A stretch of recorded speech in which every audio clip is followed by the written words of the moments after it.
കണ്ടാൽ വിചാരിക്കുന്നു മുഖത്ത് നല്ല സന്തോഷമുണ്ടല്ലോ എന്ന് വിചാരിച്ചിട്ടുണ്ടെങ്കിൽ അത് സത്യം കേട്ടോ. പക്ഷെ മനസ്സിന് നല്ല വിഷമമുണ്ട്. കാരണം എന്ന് വെച്ചിട്ടുണ്ടെങ്കിൽ അണ്ടർപാസിൻ്റെ അതിലെ പോകുന്നതായിട്ട് ഒന്നുമല്ല കേട്ടോ. അങ്ങനെ ഞാൻ ഇന്ന് നേരം വൈകിട്ടാണ് ഷോപ്പിലേക്ക് പോകുന്നത്. അതുകൊണ്ടാണ് ഭയങ്കര വിഷമം. തിക്കൂടി കൂടി ഇങ്ങനെ പോകുന്ന സമയത്ത് വണ്ടീൻ്റെ മുമ്പ് കൂടി റോങ് ആയിട്ട് ഒരാൾ വരുന്നുണ്ടപ്പോൾ അതിൻ്റെ ബേക്കുന്ന വേറൊരാളും കൂടി. അങ്ങനെ നമ്മളെ തിക്കോടി പഞ്ചായത്തിൻ്റെ അടുത്ത് എത്തി നോക്കുന്നവരല്ലേ ഞാൻ നോക്കിയത്. എന്ത് പെട്രോൾ പമ്പ് നോക്കിയ പാടന്നെ നമ്മളെ വണ്ടിമേലൊന്നും നോക്കി നോക്കുന്നവരെ പെട്രോളിൽ. എന്നാലും ഞാൻ വിചാരിച്ചാൽ പോകുന്നവരെ അങ്ങ് പോട്ടെ വിചാരിച്ച് ബ്ലോക്കിൻ്റെ കയ്യിൽ നമ്മൾ അങ്ങനെ തന്നെ അങ്ങ് പോയില്ലേ. എടുത്തേക്കല്ലേ നമ്മളെ ഷോപ്പിലേക്കല്ലേ നെക്സ്റ്റിലേക്ക് പോയി കയറിയ പാടനുണ്ട് എൻ്റെ മക്കളെ. നമ്മളെ മൊയിലാളി ഇങ്ങനെ ഫോൺ കൊണ്ട് ഇങ്ങനെ കളിക്കുന്നു. ഞാനവിടെ ഇരുന്ന് ഒരു സെൽഫിയൊക്കെ അങ്ങ് എടുത്ത് പഞ്ചിങ്ങാണേ.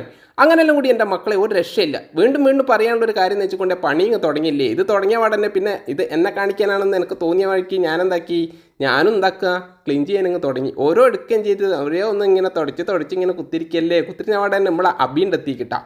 ഓന് എന്തോ നേരം വൈകിട്ടാന്നൊക്കെ പറഞ്ഞതിന് ശേഷം ഇവിടെ ഗ്ലാസ് തുടങ്ങി. നല്ലോണം തുടയ്ക്കുന്ന കണ്ടപ്പം തന്നെ ഞാനെന്താക്കി ഒരു വീഡിയോ എടുത്ത് വീഡിയോ ഇഷ്ടമായിട്ട് നിങ്ങൾ ഫോളോ ചെയ്യണമെന്ന് മറക്കരുത്. ഒരാളെന്താ പുറത്താട്ടോ ഉള്ളത്. ആ പുറത്ത് നിൽക്കുന്നുണ്ടപ്പോൾ നിങ്ങൾ വിചാരിക്കും ആലോചിച്ചിരിക്കുന്നത്. അതൊന്നല്ല, അത് നമുക്ക് പിന്നെ പറയാം.